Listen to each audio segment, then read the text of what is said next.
इस मुल्क की तामीर और मुल्क की आज़ादी में मुसलमानों ने और उलमाए किराम ने खुसूसन कायदाना किरदार अदा किया। बदकिस्मती से उनकी कुर्बानियों को, उनकी जिद्दोजहद को, उनके अफकार को, उनके नज़रियात को जगह नहीं मिल रही है।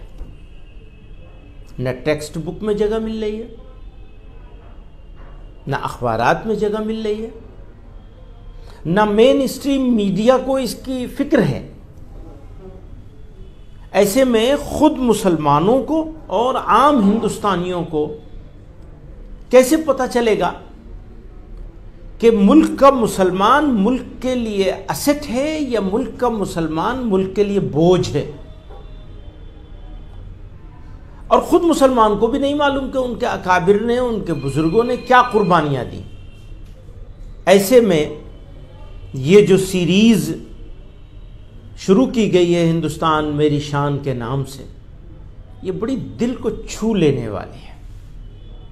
ये हमारी कितने अरसे से तमन्ना थी, आरजू थी कि काश ऐसा हो जाए। मैं शुक्रिया अदा करूँगा अर्गली साहब का, फारूक अर्गली साहब का और उनकी टीम का, प्रोफेसर अख्तरुल वासी साहब का।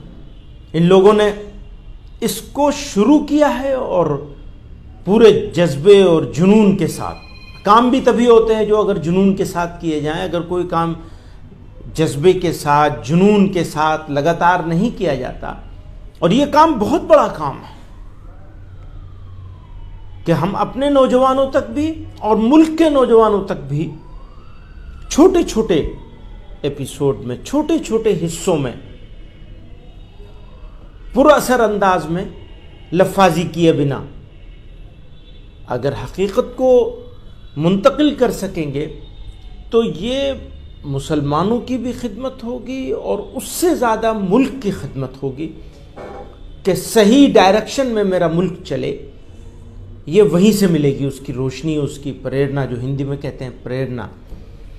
तो मैं मुबारकबाद देता हूँ और ये यकीन दिलाना चाहता हूँ कि इस काम के लिए जिस तरह की भी हमारी खिदमत की ज़रूरत हो, हम अपनी ताकत ही नहीं, ताकत से ज़्यादा इंशाअल्लाह इसमें साथ लगने के लिए तैयार हैं।